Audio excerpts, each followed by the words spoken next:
let's get straight into the reading with our oracle cards, followed by our tarot cards. Ooh, caution again. So Spirit is bringing an energy of caution around what you are thinking about a certain situation, a certain rejection, a certain something. There's a disappointment that is around you at the moment. And the disappointment, Spirit is saying, caution, first of all, okay? Don't let your energies feel down. Don't let your energies feel defeated. Don't be kicking yourself because your manifestations are taking too long, because you got rejected for something. Spirit saying, hold up. That very thing where you feel you were rejected, you are not being rejected at all. Refrain from thinking that you were rejected, because you are actually being divinely protected. So you didn't see the caution sign, okay? You didn't see the warning sign. You were just going for it. And Spirit was like, we had to step in and say no. And now you're all up in your feelings, feeling sorry for yourself, wondering what could have been. Spirit is saying you're not seeing the whole complete picture. You're not seeing that this situation could have turned into a disaster. The loan that you applied for, and they say no, good. Okay, you're not seeing that interest rates are going to be spiking and you're not going to be able to afford that loan. You're not seeing that the blessing that was going to be coming in was actually going to be blocked if you receive that loan, because now you have the money. You're not going to be putting faith into the journey, into the path that you're meant to be walking. You are rejected for whatever it is. Everyone is experiencing different rejection, but Spirit is saying, please understand, that is so much smaller than what is coming up for you. So the caution that is here is like, just be careful, okay? When you feel disappointed about something, if anything, any rejection that you experience, start turning it around. Actually, no, there was something better waiting for me. Like that. And I know you still be up in your feelings. I know the heart will still be disappointed. I know the heart will still be crying over something. But Spirit is saying, you are not seeing the whole picture. Let me share a story, right? So during the beginning of the pandemic in 2019, I was doing I had a business. It was like a fashion business. It was doing really well. There were films that were coming out at the time that were actually helping my business thrive and go well and like having the best time. Okay. And then suddenly the pandemic thing happened. No one was into fashion. No one was buying anymore. And I was just like, oh my God, you know, all up in my feelings about the whole thing, because I had bought a lot of stock. I had designed a whole like new season, right? What I wanted to come out for the next new season, because you're always planning like 3 seasons ahead, okay? Because next season you're going to production, the next season you're receiving the products, putting them out. So we're 3 seasons ahead, and pandemic happened. Spirit was like, you're living in the UK, guess what? You need to move to Portugal ASAP. I was like, I can't do that because I'm not ready. Spirit was like, you need to move to Portugal, like right now, tomorrow. Okay. What am I going to do with all this stock? We had like literally a garage full, like a house full. It wasn't like a normal garage, of clothes, bags, jewelry, everything. And I called up the storage people and they were like, yeah, no problem. You can come. And you can put the stuff in, no problem, sign your contract, that and the other. Got ready to do that, hired the van. Suddenly, it was like, actually, you can come. We're now closed. We're not taking public. You're not dealing with the public, you know, pandemic, what was happening. I was like, I'm moving to Portugal tomorrow. What am I supposed to do with this stuff? And I had to make a decision. In that moment, it hurt. Not going to lie. So I had to hire a skip. A skip is what we call it, a skip in England. I don't know what they call it in other countries. You know, those metal huge bins, like massive, that you put rubbish in. Okay. And I had to take every single product sealed in their bags, everything, and throw it all away. No word of lie. I'm telling you. The whole shop, every single thing had to go. And at first I was like, no, there has to be a way around this. There was no way around this. And I just said to my husband, this is what we're doing. We're doing it. Just got emotion, took everything. I was just like picking up these clothes and just putting them in the bin. Picking up all these clothes, just putting in the bin.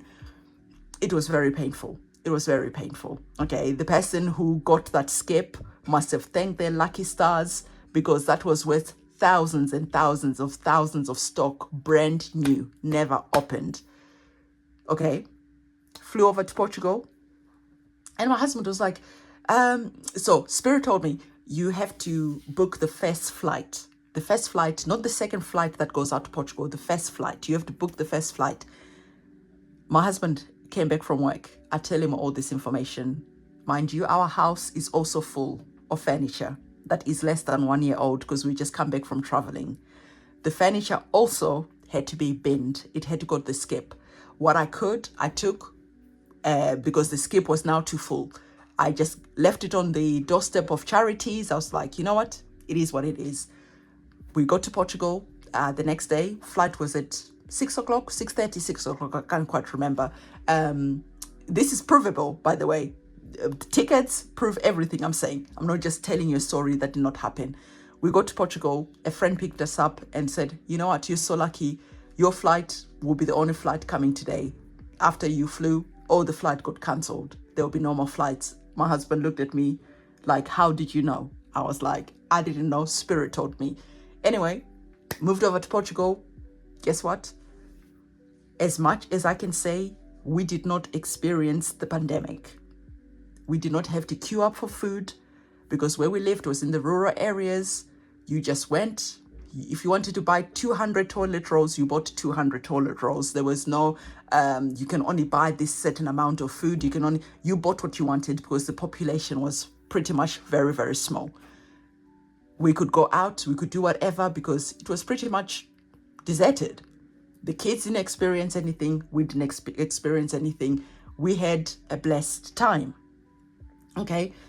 So then fast forward, 2016. And I was like saying to the guides, I know that we left for Portugal and everything, but nothing really happened. Like, if we'd stayed in the UK, what would have been so bad? And then the guides came around and said, what you don't see is that something terrible could have happened if you stayed. And we're going to leave it at that. But it's an experience that you do not want to experience. So us moving you over to Portugal was actually protecting you. So me crying about all the stock that we had to throw away, me crying about all of that was nothing in comparison to what would have happened if we didn't move, me and my family. Moreover, when we were now living in Portugal, we lived in Portugal for almost 3 years. My husband got a severance. You know, when they buy back your contract if you leave the company. So they did a whole major cutting of staff, because the pandemic, people were not needed. Then afterwards, they didn't need as many staff. So they were just like, okay, anyone who wants to leave the company, this is the amount we're offering per year that you've worked for the company. And it was a really good amount of money that we're able to buy a house in cash. You heard me right. From his severance, we were able to buy a house in Portugal in cash. Okay? So where I had looked at oh my God, maybe it was a terrible decision, this, that, and the other, when the blessings started coming and rolling in, the amazing experience that we had in Portugal, the people were so incredible, were so welcoming, were so loving. We would wake up in the morning and they'll be on the doorstep. There'll be tomatoes, there will be cabbages, there will be chicken, there will be just neighborly love. Okay, because it was like a farming village. So people, when they went to their farms, they just fill up a basket, leave it on the doorstep, And you wouldn't even know. I didn't even know who had left this stuff. And every day, to a point where I was just like, our freezer is full of vegetables because we cannot eat them fast enough, then they are arriving. What a blessing. So sometimes the actions that we need to take are actually what is needed to open up the doors to the blessings.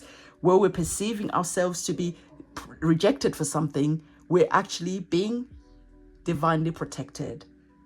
So for whatever reason, Spirit wanted me to share that story with you, because I know that sometimes it is a big challenge, especially when we are needing to make some decisions and it doesn't make sense on paper. Certainly the decision that we made to move to Portugal did not make any sense on paper.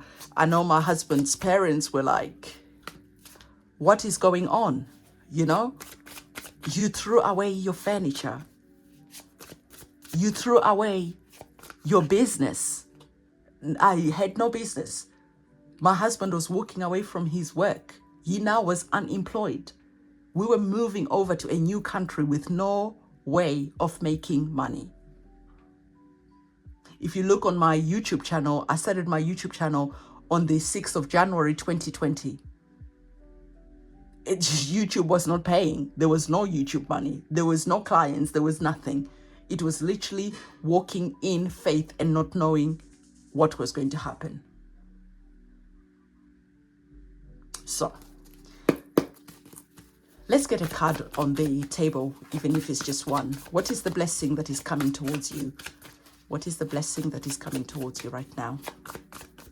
I'm going to look at the bottom of the deck. The blessing that is coming towards you right now is moving in an energy where you are not afraid. Don't let the voices in your head, okay, steal, rob you of the beautiful new beginnings that are waiting for you.